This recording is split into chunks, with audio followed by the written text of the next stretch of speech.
أشهد أن لا إله إلا الله وحده لا شريك له وأشهد أن محمدا عبده ورسوله أما بعد فأعوذ بالله من الشيطان الرجيم بسم الله الرحمن الرحيم الحمد لله رب العالمين الرحمن الرحيم مالك يوم الدين إياك نعبد وإياك نستعين اهدنا الصراط المستقيم صراط الذين أنعمت عليهم غير المغضوب عليهم ولا الضالين.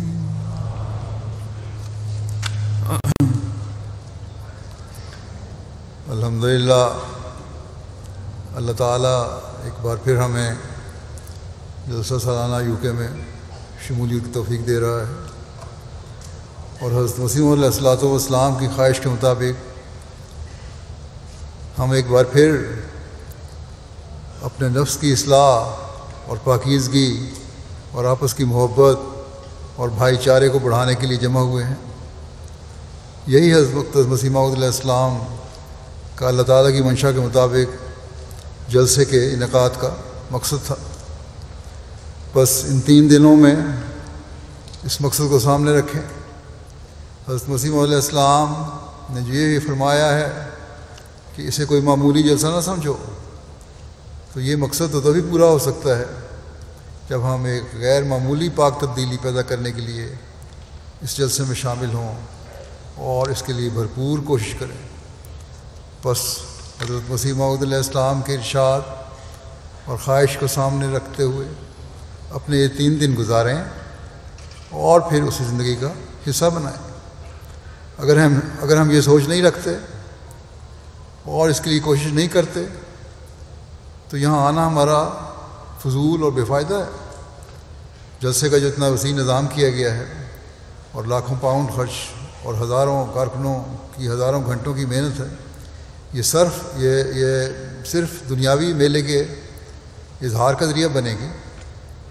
بس شاملین جلسہ ان دنوں میں مکمل طور پر دنیاوی معاملات کو دلوں سے نکال کر اس جلسے میں شامل ہونے کے مقصد کو پورا کرنے کی کوشش کریں۔ حضرت مسیح موعود علیہ السلام نے جلسے کے انعقاد کے جو مقاصد بیان فرمائے ہیں وہ مختصر بیان کر دیتا ہوں۔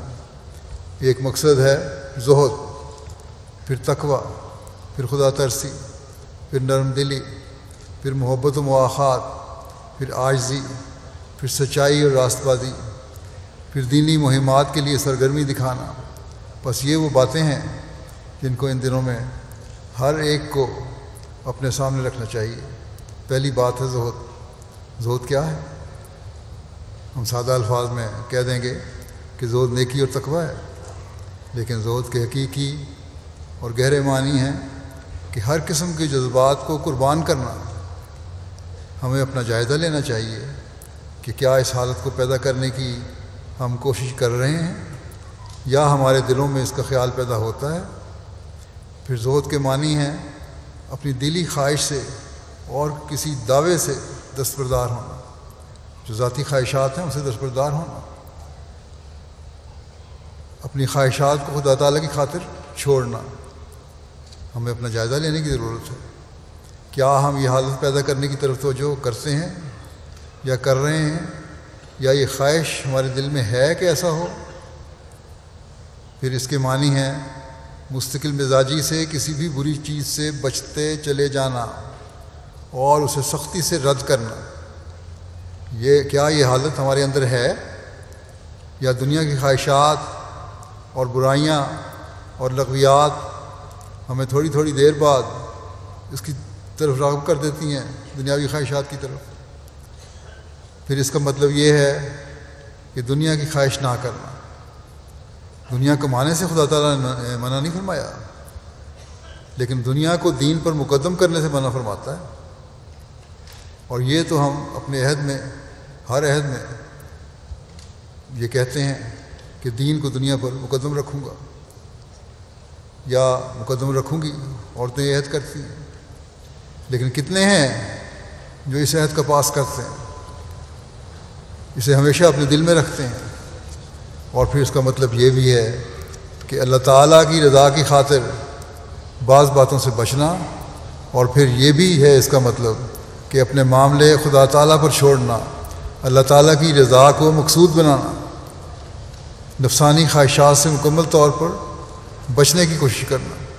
اب دیکھیں، صرف اس ایک لفظ میں حضرت مسیح موعود علیہ السلام نے ہمارے لیے اصلاح کے تمام پہلو بیان کر دیے.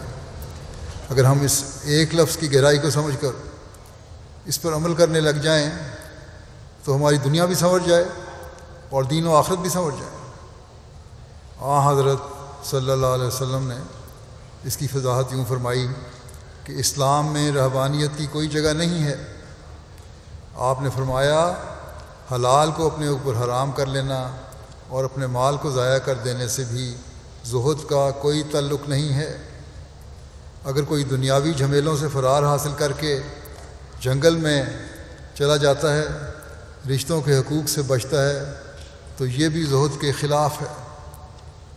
آپ صلی اللہ علیہ وسلم نے فرمایا دنیا میں رہتے ہوئے جذبات کی قربانی خدا تعالیٰ کی خاطر کی جائے، یہ زہد ہے. اگر کوئی حق چھوڑنا بھی ہے تو خدا تعالیٰ کی رضا کی خاطر چھوڑا جائے، یہ زہد ہے.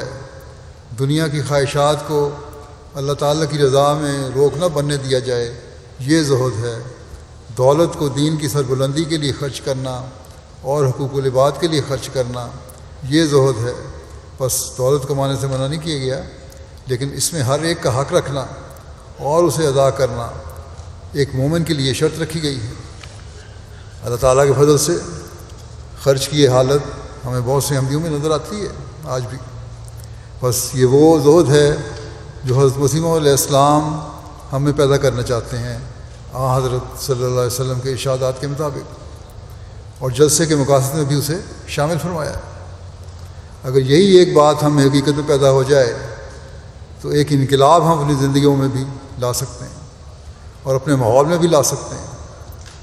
حضرت مسیح موعود علیہ السلام ایک جگہ فرماتے ہیں کہ دین اور دنیا ایک جگہ جمع نہیں ہو سکتے سوائے اس حالت کے جب خدا چاہے تو کسی شخص کی فطرت کو ایسا سعید بنائے کہ وہ دنیا کے کاروبار میں پڑھ کر بھی اپنے دین کو مقدم رکھے.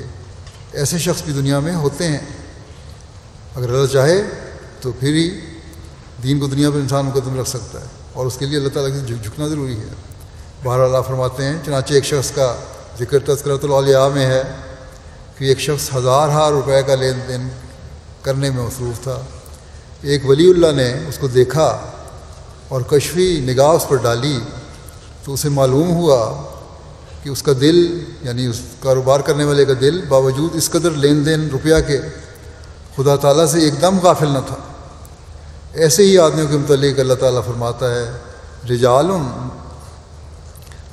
لا تلہیہم تجارت ولا بیع عن ذکر اللہ، کہ کوئی تجارت اور خرید و فروخت ان کو غافل نہیں کرتی. اور انسان کا کمال بھی یہی ہے کہ دنیاوی کاروبار میں بھی مصروفیت رکھے اور پھر خدا کو بھی نہ بھولے. وہ ٹٹو کس کام کا ہے جو بر وقت بوجھ دلانے کے بیٹھ جاتا ہے اور جب خالی ہو تو خوب چلتا ہے؟ وہ قابل تعریف نہیں. وہ فقیر جو دنیاوی کاموں سے گھبرا کر گوشہ نشین بن جاتا ہے، وہ ایک کمزوری دکھلاتا ہے. اسلام میں رہبانیت نہیں. ہم کبھی بھی نہیں کہتے کہ عورتوں کو اور بال بچوں کو ترک کر دو اور دنیاوی کاروبار کو چھوڑ دو، نہیں، بلکہ ملازم کو چاہیے کہ وہ اپنی ملازمت کے فرائض ادا کرے اور تاجر اپنی تجارت کے کاروبار کو پورا کرے، لیکن دین کو مقدم رکھے. بس دنیا میں رہتے ہوئے دین کو مقدم کرنے والے ہم بنیں گے تو تبھی حضرت مسیح موعود علیہ السلام کی خواہش اور آپ کی توقعات کو پورا کرنے والے بنیں گے. بس جیسا کہ میں نے کہا، خلاصہ یہ کہ زہد کے حصول کے لیے اللہ تعالیٰ کی عبادت کا حق ادا کرنا ضروری ہے، لغویات کو رد کرنا ضروری ہے، بد اخلاقی سے رکنا اور اعلیٰ اخلاق کا مظاہرہ کرنا یہ زہد ہے، رنجشوں کو دور کر کے صلح کی بنیاد ڈالنا یہ زہد ہے، اللہ تعالیٰ کی رضا کی خاطر محبت اور بھائی چارے کو فروغ دینا یہ زہد ہے۔ یہ مختصر میں نے زہد کے متعلق بتایا ہے، اس کی مزید تفصیل میں جائیں تو مزید نیکی کے راستے کھلتے چلے جائیں گے۔ حضرت مسیح موعود علیہ السلام نے جلسہ کے مقاصد میں سے یہ ایک عظیم مقصد بیان فرمایا۔ جیسا کہ میں نے کہا، اگر ہم یہ باتیں اپنے اندر پیدا کریں تو ایک روحانی انقلاب پیدا کرنے والے ہوں گے۔ باقی باتیں جو آپ نے بیان فرمائیں وہ زہد کی مزید تفسیر ہے۔ فرمایا ایک مقصد جلسے کا تقوی پیدا کرنا۔ حضرت مسیح موعود علیہ السلام نے ایک دفعہ ایک مسئلہ فرمایا کہ ہر ایک نیکی کی جڑ یہ اتقاء ہے۔ ابھی نظم میں بھی پڑھا گیا یہ شعر، تو اس پر الہام ہوا۔ اللہ تعالیٰ نے فرمایا کہ اگر یہ جڑ رہی سب کچھ رہا ہے۔ اللہ تعالیٰ نے قرآن کریم میں بے شمار جگہ تقوی کی طرف توجہ دلائی ہے، اور حضرت مسیح موعود علیہ السلام جو قرآن کی حکومت دنیا میں قائم کرنے آئے تھے، آپ کو بھی اللہ تعالیٰ نے فرمایا کہ اپنے ماننے والوں کو بتا دو کہ نیکی کی جڑ کو پکڑ لو جو تقوی ہے، تو پھر خدا ملے گا اور دنیا بھی مل جائے گی۔ اگر صرف دنیا کے پیچھے دوڑتے رہے تو شاید دنیا کا عارضی فائدہ تو حاصل کر لو، لیکن خدا تعالیٰ کو راضی کرنے کی کوشش کا کوئی انتظام نہیں ہوگا۔ یہ بات بھی ہمیں ہمیشہ یاد رکھنی چاہیے کہ صرف یہ کہہ دینا کہ ہم اللہ تعالیٰ پر ایمان لاتے ہیں اور نماز پڑھتے ہیں کافی نہیں، اگر تقوی کی شرط پوری نہیں، خدا تعالیٰ کا خوف اور اس سے محبت کے لوازمات پورے نہیں ہوتے۔ جب یہ ہوگا تو پھر ہی حقیقی نمازیں بھی ہوں گی، جس شدت سے ہم ضرورت کے وقت، ذاتی ضرورت کے وقت، دنیاوی ضرورت کے لیے دعا کرتے ہیں، اس شدت سے دینی بہتری کے لیے، اپنے اندر روحانیت پیدا کرنے کے لیے، تقوی میں بڑھنے کے لیے دعا نہیں کرتے، تو پھر ایسی نمازوں اور دعاؤں کی اللہ تعالیٰ پرواہ نہیں کرتا۔ بس ہمیں اس لحاظ سے اپنے جائزے لینے کی ضرورت ہے۔ اگر ہم یہ جائزے لیں گے تو تبھی ہم اپنے مقصد کو پانے والے ہوں گے، اور جماعتی لحاظ سے بھی اس شر سے محفوظ رہیں گے جو مخالفین ہمارے خلاف اکثر پھیلاتے رہتے ہیں۔ کہنے کو تو مخالفین بھی نمازیں پڑھتے ہیں، اور پاکستان میں مخالفین کہتے ہیں کہ نماز پڑھنے کا حق صرف ہمیں ہے، احمدی نماز نہیں پڑھ سکتے، لیکن ان مخالفین کی نیتوں میں فطور ہے، تقوی سے عاری ہیں۔ اس لیے اللہ تعالیٰ کے نزدیک ایک تو ایسے لوگوں کی باتیں قبول نہیں ہوتی جو ظلم کرنے والے ہیں اور ظلم پھیلانے والے ہیں اور ظلم کی تعلیم دینے والے ہیں، جو کلمہ گوؤں کو قتل کے فتوے دینے والے ہیں اور اس پر عمل کرنے والے ہیں۔ بس ایسے لوگ تو اللہ تعالیٰ اور اس کے رسول صلی اللہ علیہ وسلم کی ارشاد کے مطابق اپنی آخرت برباد کرنے والے ہیں، نہ کہ اللہ تعالیٰ کی رضا حاصل کرنے والے ہیں۔ بس جب ایسے لوگوں کے نمونے ہم دیکھتے ہیں تو پھر ہمیں مزید اللہ تعالیٰ کی شکر گزاری کرتے ہوئے تقوی میں بڑھنے اور ایمانوں کو مضبوط کرنے کی کوشش کرنی چاہیے، تبھی ہماری نمازیں بھی مقبول ہوں گی اور تبھی ہم اپنی دنیا و آخرت سنوارنے والے ہوں گے۔ اللہ تعالیٰ کرے کہ ہم ہمیشہ حقیقی نیکی کی تلاش میں رہیں اور اسے بجا لانے کی کوشش کرتے رہیں، وہ نیکی جو ایک حقیقی مومن کا خاصہ ہے، وہ نیکی جو خالص ہو کر اللہ تعالیٰ کے حضور کیے گئے رکوع و سجود سے ملتی ہے، وہ نیکی جس میں اخلاص اور سوز و گداز ہے اور اس سوز و گداز سے کیے گئے رکوع و سجود ہوں، وہ نیکی جو ہمارے صبح و شام اللہ تعالیٰ کے ذکر سے زبانوں کو ترک کرنے والا بنانے والی ہو، وہ نیکی جس میں عبادت کی اعلیٰ معیار ہم حاصل کرنے والے ہوں، وہ نیکی جس میں نفس کی ملونی نہ ہو، وہ نیکی جس میں حقیقی رنگ میں حقوق العباد ادا کرنے کا جوش ہو، ان سے ہمدردی اور محبت کا جذبہ ہو، تقوی پر چلتے ہوئے غریبوں، یتیموں اور بے کسوں کی محبت میں ترقی کرنے والے ہوں۔ اور یہ سب حاصل کرنے کے لیے اللہ تعالیٰ فرماتا ہے کہ ایمان باللہ میں ترقی کرو، اللہ تعالیٰ پر ایمان میں ترقی کرو گے تو چیزیں ملیں گی۔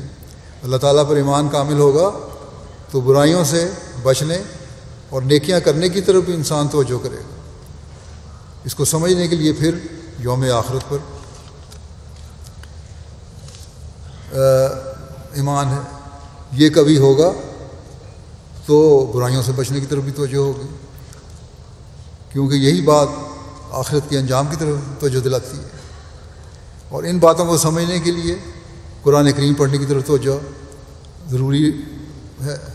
اگر یہ توجہ قائم رہے گی اور اسے سمجھنے کی طرف توجہ ہوگی تو اللہ تعالیٰ کے احکامات کا بھی پتہ چلے گا، اور اس پر عمل کر کے انسان پھر تقویٰ میں بڑھتا ہے. اور یہ وہ باتیں ہیں جو حضرت مسیح موعود علیہ السلام ہم میں پیدا کرنا چاہتے ہیں، ورنہ صرف بیعت کر لینا اور کہہ دینا کہ الحمدللہ ہم احمدی مسلمان ہیں اور حضرت صلی اللہ علیہ وسلم کی پیشگوئی کے مطابق آنے والے مسیح موعود اور مہدی موعود کو ماننے والے ہیں، کافی نہیں. بس ان جلسے کے دنوں میں ہر ایک کو اپنا جائزہ لیتے رہنا چاہیے کہ کس حد تک ہم اللہ تعالیٰ اور اس کے رسول صلی اللہ علیہ وسلم کی باتوں پر عمل کرنے والے ہیں. جلسہ ہمیں کیا سکھا رہا ہے اور کیا انقلابی تبدیلی ہے جو ہم اپنے اندر پیدا کر رہے ہیں. کیا ہماری نمازوں اور عبادتوں کے معیار بلند ہوئے ہیں؟ کیا ہماری توجہ اب نماز کے دوران خالص اللہ تعالیٰ کی طرف رہتی ہے اور اللہ تعالیٰ کا حق ادا کرنے کا معیار پہلے سے بلند ہوا ہے؟ حقوق العباد کی ادائیگی کا معیار پہلے سے بلند ہوا ہے؟ کیا ہمیں اپنے عہد پورا کرنے کی توجہ پہلے سے بڑھ کر ہوئی ہے؟ اللہ تعالیٰ فرماتا ہے کہ تمہیں تمہارے عہدوں کے بارے میں بھی پوچھا جائے گا. بس جیسا کہ میں نے کہا ہے، ہم دین کو دنیا پر مقدم کرنے کا عہد کرتے ہیں، تو اس بات کا جائزہ لیں کہ کیا جب اللہ تعالیٰ ہمارے سے ہمارے عہد کے بارے میں پوچھے تو ہم اس کا مثبت جواب دے سکیں گے کہ ہاں ہم نے اس کو پورا کرنے کی بھرپور کوشش کی، یا ادھر ادھر کے بہانے تلاش کریں گے. پھر آپس کے معاہدات میں عہد ہیں، انہیں بھی پورا کرنا ایک مومن کے لیے ضروری ہے. یہ احکام تو قرآن کریم میں اللہ تعالیٰ نے ہمیں دیے ہیں. جب ہم قرآن کریم کو اس توجہ اور نیت سے پڑھیں گے کہ اس پر عمل کرنا ہی ہے، اس پر عمل کرنا ہے، تبھی ہم حقیقی ایمان لانے والے اور تقویٰ پر چلنے والے کہلا سکتے ہیں. پھر تقویٰ پر چلنے والے کے لیے ملکی قانون کی پاسداری بھی ضروری ہے، سوائے اس کے کہ وہ اللہ تعالیٰ کے حکموں سے ٹکرائے. جیسا کہ پاکستان میں احمدیوں کو نماز قرآن پڑھنے سے روکنے کا حکم ہے، مناسک دین ادا نہ کرنے کا حکم ہے قانون میں. دین کے بارے میں حکومتوں کو دخل دینے کا کوئی حق نہیں. اس کے علاوہ ملکی قانون پر عمل کرنا اور ملک سے وفا کا عہد ہے جسے ہر احمدی کو پورا کرنا چاہیے. بہرحال ہر بات جو اللہ تعالیٰ کا حق ادا کرنے کی طرف توجہ دلانے والی اور اس کی مخلوق کے حق ادا کرنے کی طرف توجہ دلانے والی ہے وہ تقویٰ ہے، اور تقویٰ پر عمل کرنا ہر احمدی مسلمان کا فرض ہے. پھر جیسا کہ حضرت مسیح موعود علیہ السلام نے ایک مقصد نرم دلی پیدا کرنا فرمایا ہے، اس طرف بھی توجہ کی ضرورت ہے. اگر یہاں آ کر پھر اس بارے میں اپنی اصلاح نہیں کی تو یہاں آنا بے مقصد ہے. اللہ تعالیٰ نے جنت کی خوشخبری انہیں دی ہے جن کے بارے میں فرمایا والکاظمین الغیظ والعافین عن الناس، کہ یہ لوگ غصہ کو دبانے والے اور لوگوں کو معاف کرنے والے ہیں. بس غصہ دبانا اور معاف کرنا ایک بہت بڑا وصف ہے.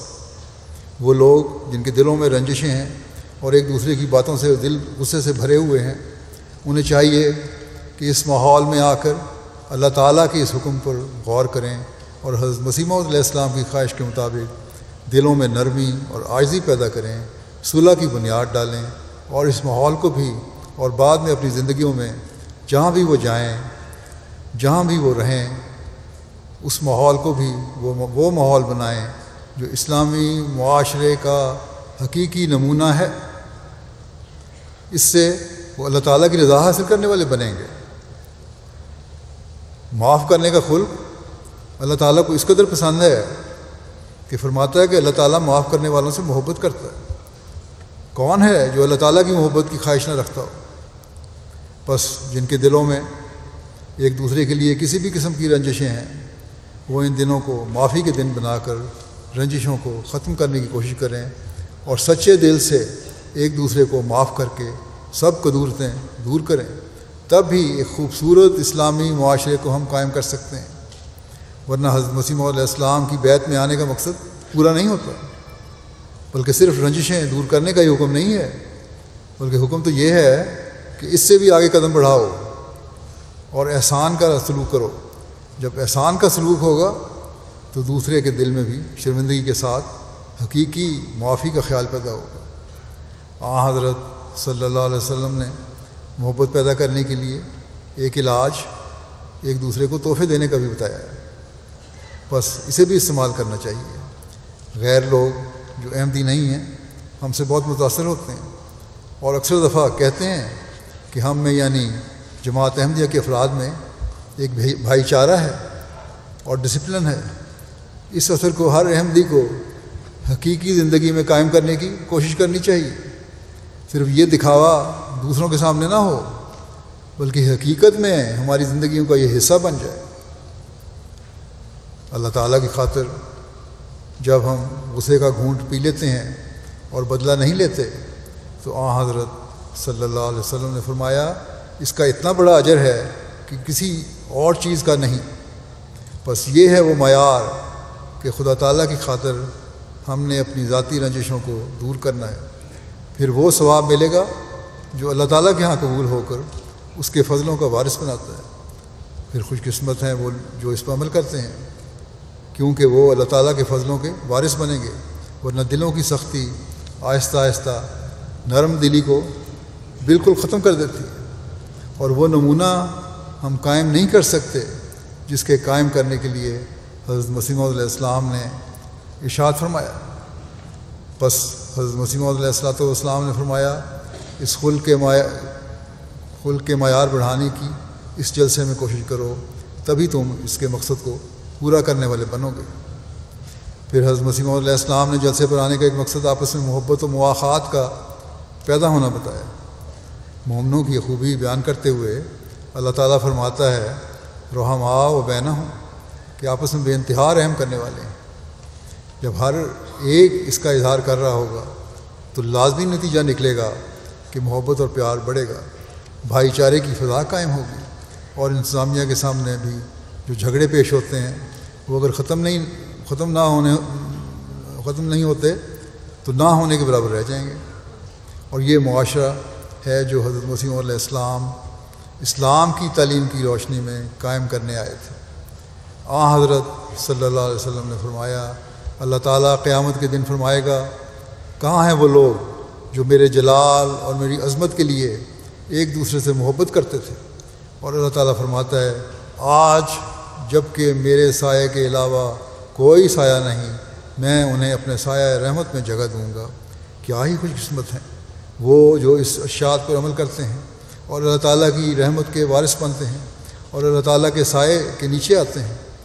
پھر جس بات کی طرف حضرت مسیح موعود علیہ السلام نے توجہ دلائی ہے وہ ہے عاجزی کا خلق۔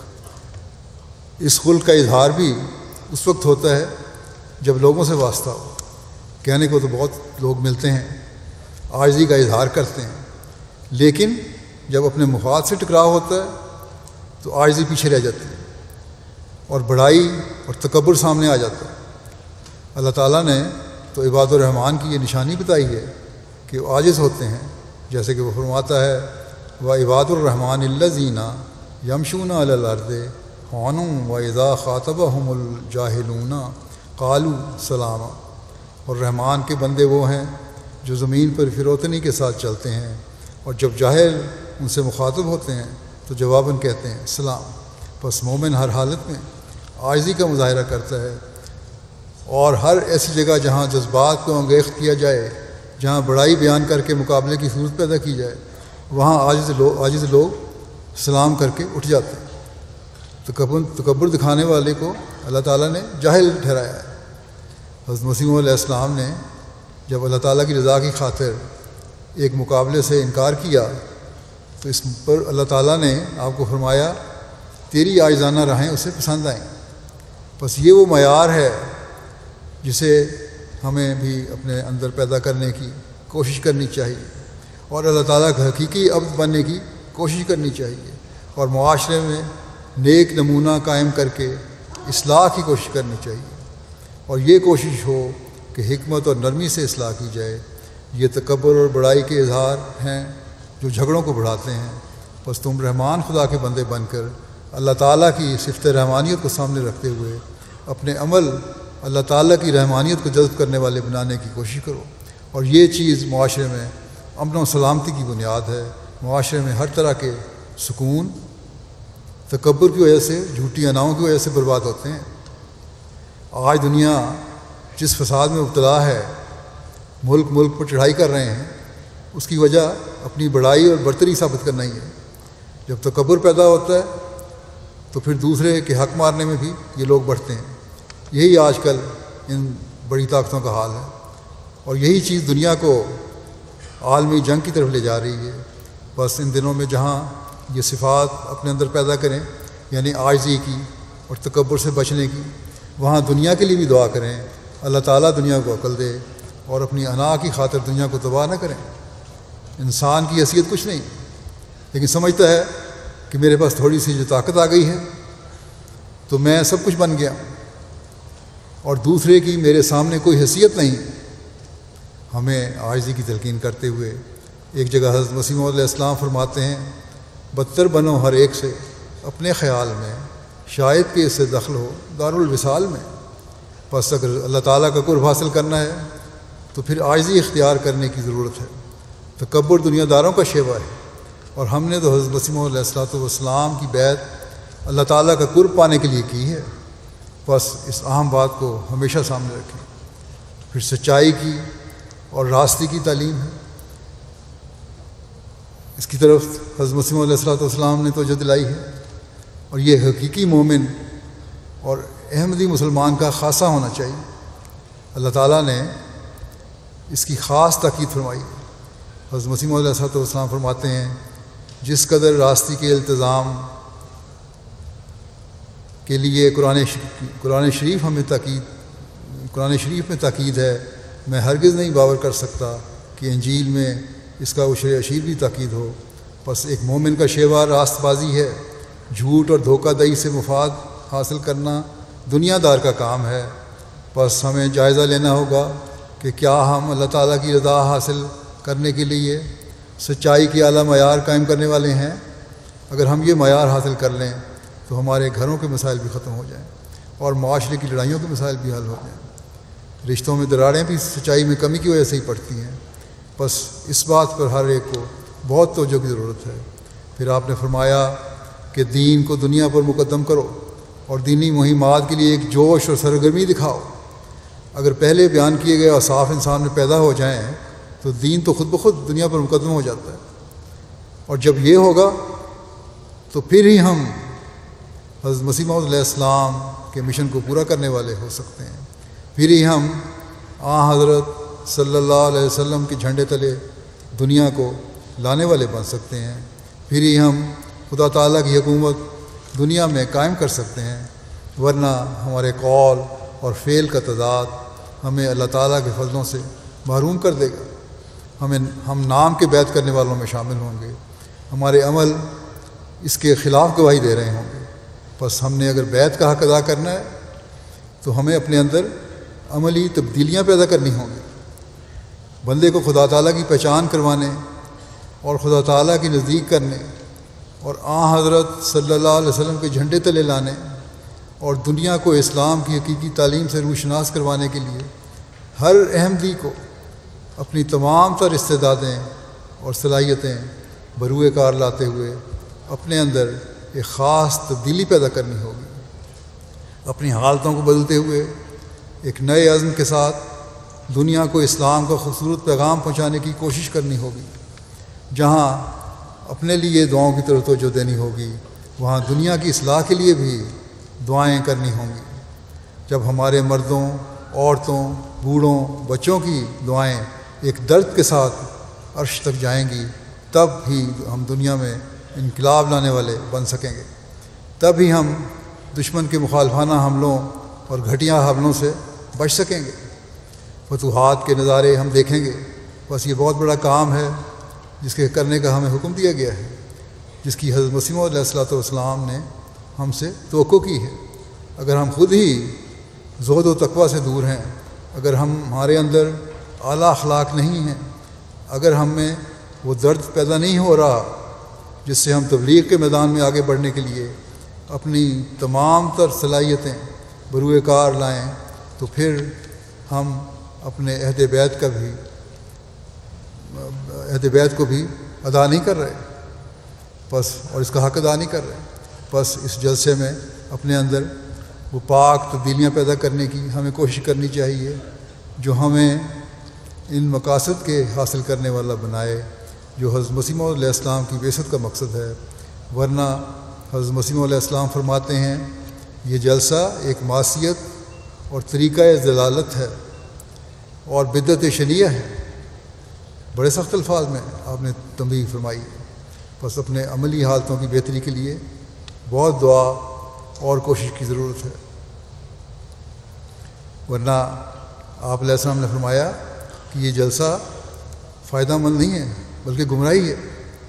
بس کتنے سخت الفاظ ہیں یہ۔ اور فرمایا یہ جلسہ ایک بدعت ہے۔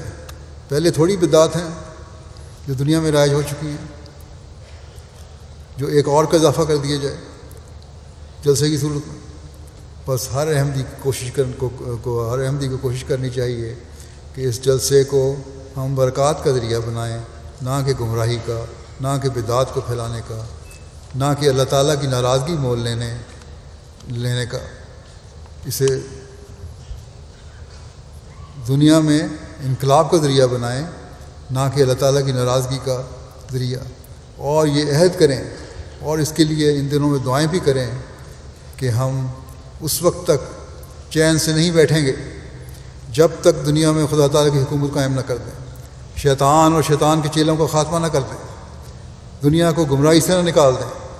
یہ بہت بڑا کام ہے، لیکن ہماری نیت اگر نیک ہے، ہم نے اپنی حالتوں کو خدا تعالیٰ کی رضا کے مطابق کر لیا ہے، اللہ تعالیٰ سے دعائیں کر رہے ہیں، تو اللہ تعالیٰ یقیناً ہمارے کام میں برکت عطا فرمائے گا۔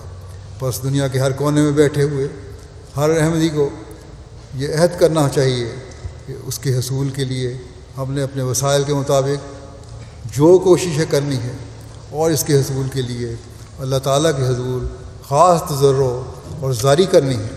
ان دنوں میں درود بھی بہت پڑھیں، خود اللہ تعالیٰ ہمیں ان نیک مقاصد کے حاصل کرنے کی توفیق عطا فرمائے جس کے لیے یہ جلسہ منعقد کیا گیا ہے، اور ہم حقیقی معنوں میں اپنے اندر ایک پاک تبدیلی کا اظہار کرنے والے بن جائیں اور دنیا کے لیے ایک نمونہ بن جائیں۔ ان دنوں میں مظلوم فلسطینیوں کو بھی دعاؤں میں یاد رکھیں، اللہ تعالیٰ ان کے لیے بھی جلد آسانیاں پیدا فرمائے۔ پاکستان کے مظلوم احمدیوں کو بھی دعاؤں میں یاد رکھیں جنہیں اللہ جلسوں سے محروم کر دیا گیا ہے، اللہ تعالیٰ جلد ان کے لیے بھی آزادی اور آسانی کے سامان پیدا فرمائے۔ اب دعا کر لیں۔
آمین۔ نعرہ تکبیر، نعرہ تکبیر، حضرت محمد مصطفیٰ، حضرت محمد مصطفیٰ، اسلام احمدیت، اسلام احمدیت، غلام احمد کی، غلام